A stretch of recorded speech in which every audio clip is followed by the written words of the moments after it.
우리는 예수님의 여러 가지의 사역들을 지금 살펴보고 있습니다. 그 중에 오늘 예수님의 가장 아름다운 사역 한 가지를 보고자 합니다. 그건 바로 뭐냐? 불러주시는 사역입니다.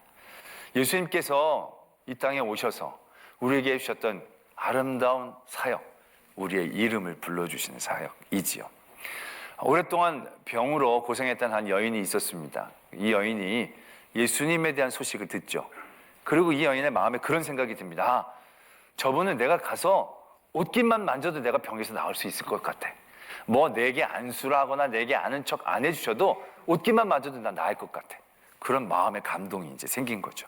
그래서 인파가 예수님을 둘러싸고 있었는데 아마 그 인파를 뚫고 예수님의 옷자락을 탁 만졌다는 얘기죠.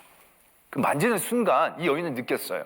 자기 안에서 그 혈류의 근원이 마르는, 치유되는 느낌을 확실하게 받은 거죠. 만지기만 했는데도. 자, 이 여인의 은혜는 그것으로 충분한 것 같아 보입니다. 왜? 그렇게 고생했던 병이 나았고 이제 그 여인은 돌아가서 야, 예수님 진짜 대단해. 예수님은 옷만 만져도 낫더라. 내가 만지기만 했는데 이렇게 나은 거야. 그러면 더 예수님의 위상이 높아질 수 있는 상황이 되겠죠. 근데 예수님이 길 가다 멈추십니다. 누가 내 옷을 만졌다? 제자들이 당황하죠. 지금 뭐 서로 밀쳐서 예수님 만진 사람이 한두 명이 아닌데 왜 갑자기 그러시냐고. 아니다. 누가 나를 만졌고 내 능력이 나갔다. 그때 이 여인이 두려워하죠. 떱니다. 내가 허락도 안 받고 만졌다고 큰일 났나? 그래서 두려워 떨면서 예수님 앞에 나올 때 예수님이 이렇게 얘기하시죠. 안심하라, 내 딸아. 네 믿음이 너를 구원하였다. 여러분, 그 여인은 이미 예수님의 옷자락을 만지고 나서 몸이 치유된 것 같은 느낌으로 큰 기쁨 가운데 있었을 것입니다. 근데 갑자기 예수님이 멈춰서 그 여인을 부르십니다. 그냥 지나가도 되는데 굳이 멈춰서 누가 만졌어? 나와! 불러내시는 거예요. 이 여인은 두려운 마음에 나갔는데 예수님이 그 여인에게 이렇게 얘기하시는 거예요. 안심해라, 내 딸아. 네 믿음이 너를 구원하였느니라. 안심해, 내 딸아. 내가 너를 이렇게 얘기하지 않으셨을 거 아니에요? 정말 나이스한 목소리로 얘기하셨을 것이잖아요. 그 여인이 그 음성을 들었을 때 마음이 어떠했겠습니까? 그냥 병에서 나은 것, 여러 병자들 중에 하나가 아니라 예수님이 자기를 불러서 자기를 보시고 딸아라고 불러주신 거예요. 그 여인을 예수님이 불러주셨을 때 그 여인은 예수님에게 의미가 된 거죠. 그냥 병에서 난 어떤 사람이 아니라 예수님을 만지고 예수님이 불러세워 낫게 한 딸이 되어진 것이죠. 예수님이 길을 걷고 계셨을 때 사람들이 막 모여드니까 삭개오가 보고 싶었는데 키가 작아서 볼 수가 없었죠. 그래서 나무를 타고 올라갑니다. 그리고 봤더니 예수님이 가시다가 삭개오를 보신 거예요. 그러면서 어이, 내려와. 위험해, 내려와. 내가 오늘 너 집에 갈게. 이것만 해도 대단한데 예수님이 뭐라고 말씀하시냐면 삭개오야, 내려오라. 내가 오늘 너희 집에 유하여야 하리라 라고 말씀하고 계신다는 거죠. 생각을 해보세요. 삭개오가 얼마나 놀랬겠습니까?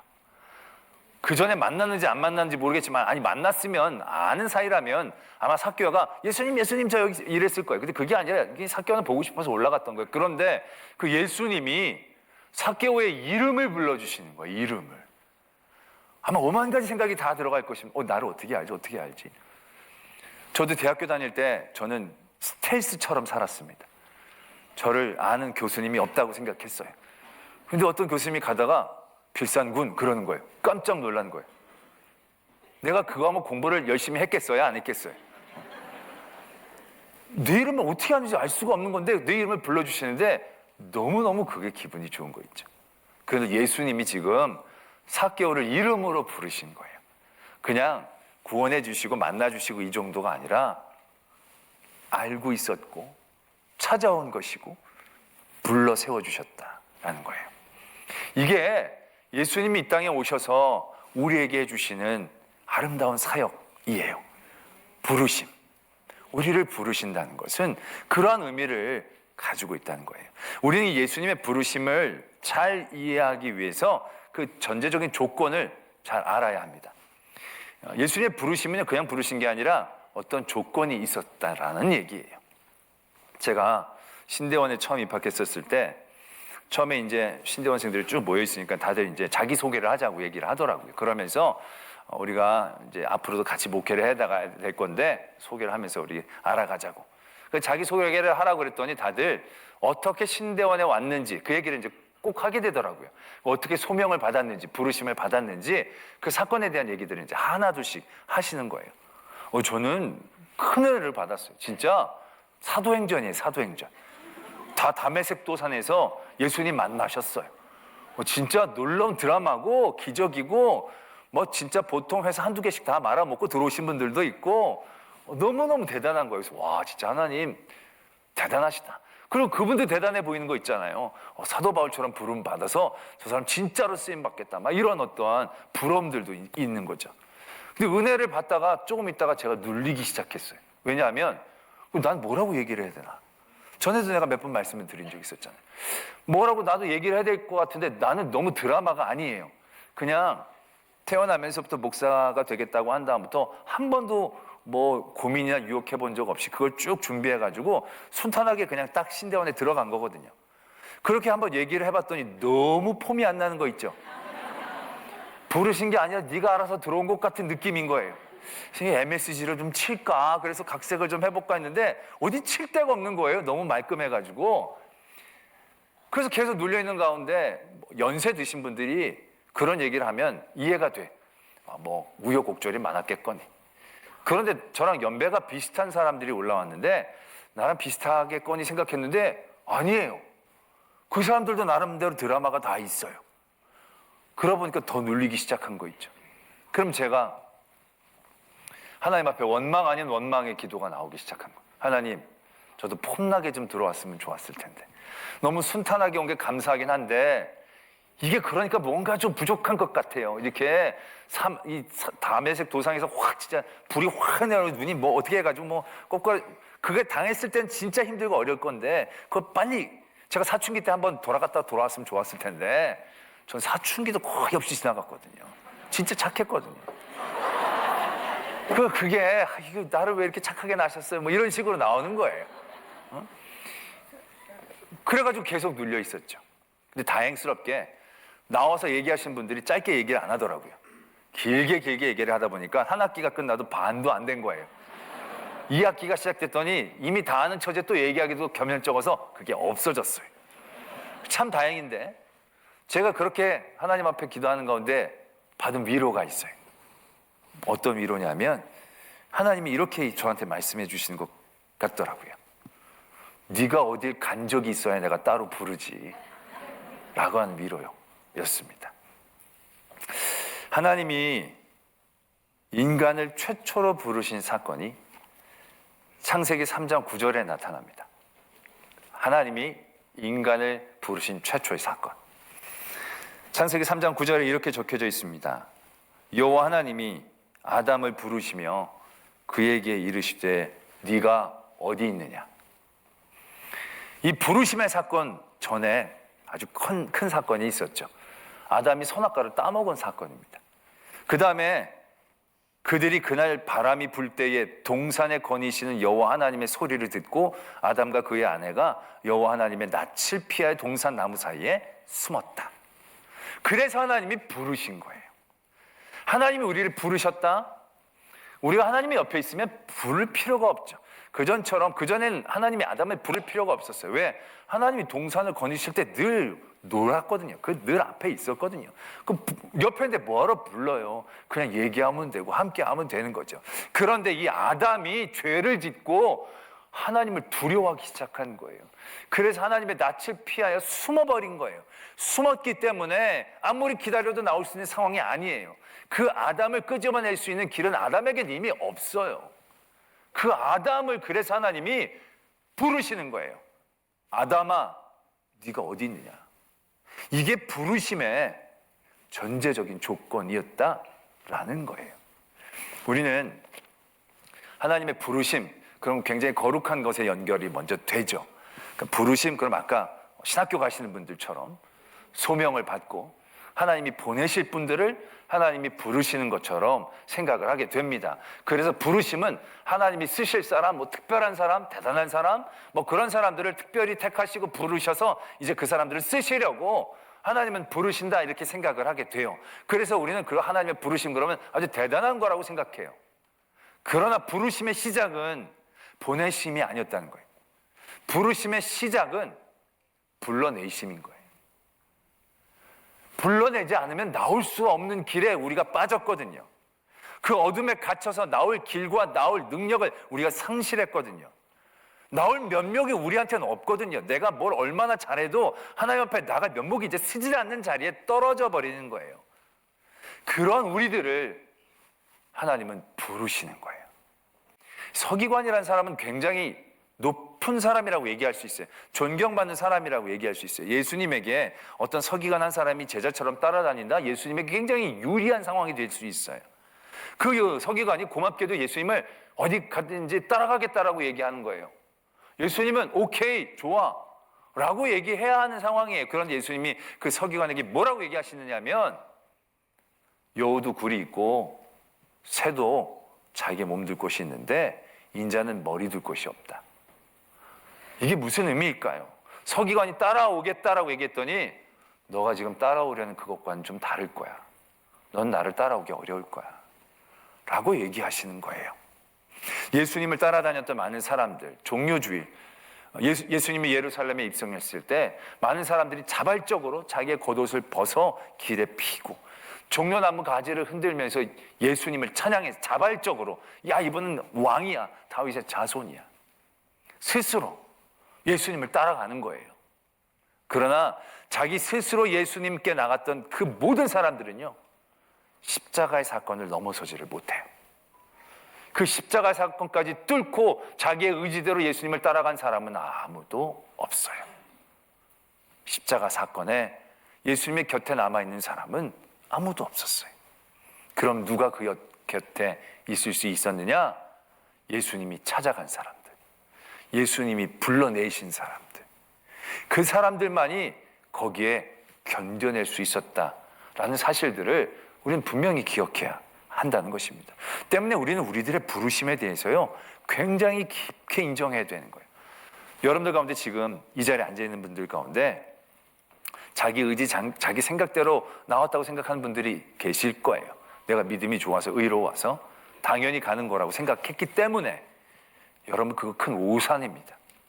이 모든 자리가요 하나님이 불러주시지 않으면 앉아낼 수가 없는 자리입니다.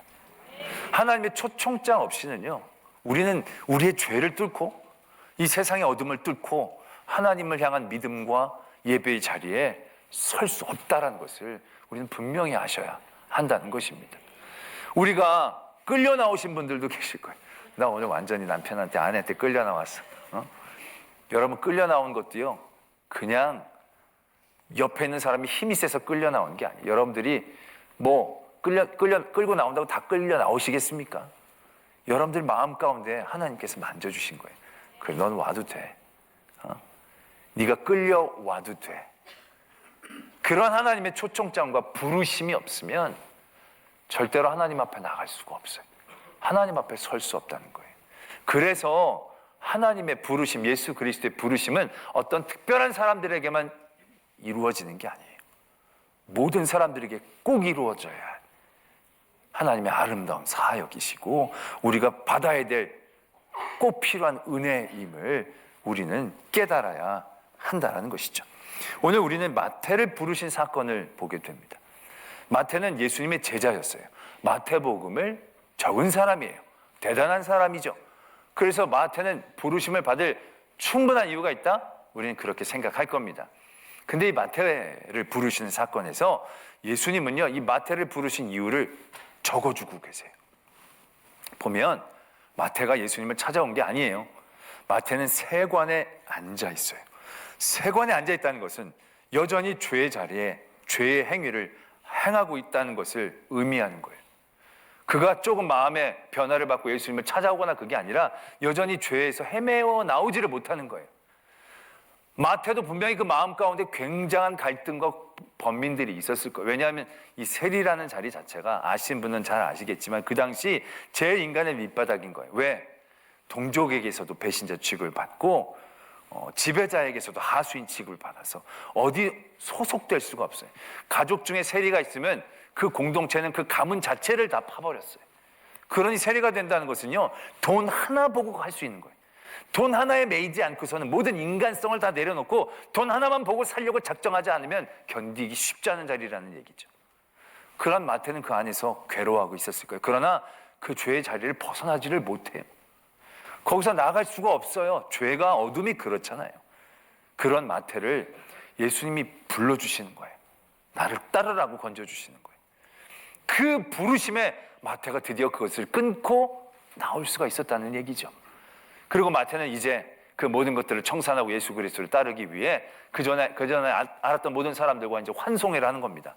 그때 예수님과 제자들이 함께 자리를 했어요. 근데 그때 바리새인들이 그걸 보고 정죄를 하죠. 이건 너무 당연한 거예요. 어떻게 보면 이건 그들에게 있어서 뭐라고 할 수 있는 부분이 아니에요. 그런데 이런 사건들을 통해서 예수님은 마태를 부르신 분명한 이유를 말씀하게 되십니다. 마태가 앞으로 마태복음을 쓸 거니까, 내 제자로 삼을 거니까, 이런 이유가 아니에요. 건강한 자에게는 의사가 쓸데없고 병든 자에게 쓸데가 있느니라. 너희는 가서 내가 긍휼을 원하고 제사를 원하지 아니하노라 하신 뜻이 무엇인지 배우라. 나는 의인을 부르러 온 것이 아니요 죄인을 부르러 왔노라. 지금 예수님은 마태를 부르시는 게 얘가 능력이 있어 보여서 쓸모가 있어서 앞으로 보내려고 부르신 게 아니에요. 예수님은 세관을 지나가는데 죽어가는 마태를 보시는 거예요. 병들어 죽어가는 마태를 지나칠 수가 없으신 거예요. 그리고 그 마태를 찾아와 부르신 거예요. 죄인을, 병든 자를 부르신 거예요. 택할 자를, 쓰실 자를 부르는 게 아니라 죽어가는 자를 부르는 거예요. 그래서 예수 그리스도의 부르심은 보내심이 아니라 생명을 주시기 위함이다 라는 것임을 분명하게 적고 계신다라는 것이에요. 우린 여기서 예수님이 우리를 부르신 그 중심과 초점을 분명히 깨달아야 돼요. 우리들 가운데 보면요, 교회 좀 오래 다니다 보면 그 부르심에 대한 초점들을 잃어버릴 때가 적지 않아요. 이제 나를 어느 정도 쓰시고자, 사용하시고자, 들어보내시고자. 그래서 늘 어떤 더 의로워지는 일에 우리가 관심을 가질 때가 있어요. 부르심 가운데. 그러나 그 의로워지는 것은 부르심 이후에 내가 스스로 성화되어지는 과정과 도전이지, 부르심의 자리에서는 우리가 늘 잊지 말아야 되는 초점이 내가 더 의로워지는 곳에 있는 게 아니라는 거예요. 생명을 지키는 것에 있어야 된다는 거예요. 죽지 않기 위해 그 초점을 우리는 늘 붙잡고 있어야 된다는 거예요. 오늘 하나님이 여러분들 예배의 자리를 부르셨어요. 여러분들이 뭘 기대하는지 모르겠지만 은혜 기대하실 거예요. 감동, 편안, 위로, 치유 이런 것들 많이 기대하실 거예요. 그러나 하나님이 오늘 우리를 예배의 자리로 부르신 가장 큰 이유는 죽어가는 우리를 건져내신 거예요. 생명을 잃어가는 우리들, 세상에 물들어 병들어가는 우리들을 다시금 건져 불러내시는 거예요. 그래서 오늘 여기서 생명을 주시려는 것이에요. 여러분, 생명을 주시기에 우리에게 주시려는 것들은 늘 달콤하고 맛있지 않을 거예요. 약이 다 그렇잖아요. 약이 아무리 맛있어 봐야 약이죠. 그렇다고 맛이 없다고 약을 거부하면 우리가 어떻게 되는 것이겠습니까? 우리는 그 병에서 헤어나올 수가 없는 것이죠. 때문에 우리를 부르신 그 자리는요, 내가 좋든 싫든 내게 불편하든 아프든 우린 그 자리에서 나를 부르신 초점에 집중해야 되는 거예요. 나를 부르신 이유, 이 모든 힘들고 싫고 불편하고 이러한 모든 것들을 뛰어넘어 나를 살리시려고 하는 거구나. 이런 건 내게 주신 약의 일종이구나 라고 깨달을 수 있어야 된다는 얘기죠. 하나님이 이 제자들을 부르시고 그들의 모든 삶의 자리에서 힘들고 어려운 자리를 겪었지만 그 자리에서 결국 이 제자들은 생명을 얻어가죠. 십자가에 달려 돌아가신 예수 그리스도, 그 십자가를 통하여 영생을 얻었듯이 이 제자들, 이 사도들은 나중에 순교를 당했지만 그 순교의 자리도 마다하지 않고 예수님 따라갖고 불러서 왔는데 이게 뭐냐고 하는 게 아니라 그 자리를 아멘으로 받아들일 때 그들은 살리시려고 했던 예수 그리스도의 온전한 은혜를 누릴 수 있었다라는 사실들에 대해서 분명히 깨달아야 한다는 것입니다. 때문에 여러분들 예배를 드릴 때 보다도 비장한 마음이 있어야 합니다. 편안하게 지난주에도 있었고 다음 주에도 있을 예배, 그래서 오늘 예배는 위로받고 은혜 받고 이 정도가 아니라 오늘 내가 죽지 않고 살아나갈 일들을, 길들을, 방법들을, 힘들을, 능력들을 얻어야 되겠다 라는 그 초점을 분명히 가져야 한다는 것이죠. 예수님이 누구야 편안하게 부르시지만 그 생명을 주시는 그 귀한 은혜의 자리, 그래서 얻었던 생명들을 다시금 세상에서 잃어버리지 않도록 우리는 그 부르심에 우리의 생명을 붙잡고 반응할 수 있어야 한다라는 얘기죠. 또 중요한 것은요, 예수님이 우리를 이렇게 부르셨을 때의 마음이 우리에게 생명을 주시고자 우리를 부르셨던 그 마음이 무엇인지를 분명히 알아야 합니다. 10장에 보면 예수님이 12제자를 부르시고 그 제자들에게 능력을 주셔서 이제 보내십니다. 근데 이 10장에서 제자들이 능력을 받아서 보내심을 받기 직전에 어떤 상황들이 생겨나느냐 하면 그 9장 35절에서부터 보면 예수께서 모든 도시와 마을에 두루 다니사 그들의 회당에서 가르치시며 천국 복음을 전파하시며 모든 병과 모든 약한 것들을 고치시니라. 36절입니다. 무리를 보시고 불쌍히 여기시니 이는 그들이 목자 없는 양과 같이 고생하며 기진함이라. 이에 제자들에게 이르시되 추수할 것은 많되 일꾼이 적으니 그러므로 추수하는 주인에게 청하여 추수할 일꾼을 보내주소서 하라 하시니라. 그러면서 제자들을 택하시고 부르시고 보내십니다. 예수님이 제자들을 택하시고 보내셨을 때 이제 나의 일을 확장해야겠다, 내 이름을 높여야겠다, 더 역사를 이루어야겠다, 이게 아니었다는 얘기예요. 제자들을 택하시고 부르실 때 예수님이 가셨던 마음은 불쌍히 여기는 마음이셨어요. 너무 안 됐다, 다 살려야 되는데 내가 몸이 10개라도 여기서는 한계가 있구나, 그래서 일꾼들을 많이 세워서 보내야겠다, 그러지 않고는 저 불쌍한 사람들을 어찌 할까, 이러한 마음이 예수님의 마음이셨다라는 겁니다. 우리가 부르심을 받고 보내심을 받을 때 우리가 가져야 할 마음 또한 이것이다라는 얘기죠. 오늘 예수님께서 바리새인들에게 그렇게 말씀하시잖아요. 긍휼을 원하고 제사를 원하지 아니한다라고 말씀하시지 않았냐고. 보내심을 받은 사람들 자부심을 느낄만 하죠. 보내심을 받을 만한 사람 뿌듯할 겁니다. 내게 능력을 주셨고 이제 나를 택하여 부르시는 어떠한 급이 있는 제자가 되어져서 하나님의 일들을 내가 하겠구나 라고 마음 먹고 나갈 수가 있을 것입니다. 근데 그들에게 예수님이 원하시는 마음은 자부심이 아닙니다. 그들에게 원하는 마음은 자신감이 아닙니다. 그들에게 원하는 마음은 예수 그리스도의 마음이죠. 불쌍히 여기는 마음입니다. 우리가 예수님의 부르심을 제대로 이해한다면 우리를 보내실 때 그 마음을 붙잡을 수 있을 것입니다. 나를 택하시고 보내신다? 우리는 예수님의 마음을 품어야 합니다. 그리고 나를 불쌍히 여기셔서 나에게 오시고 내 이름을 불러주시는 그 마음, 그 마음으로 주님이 바라보시는 그곳에 우리도 가야 합니다.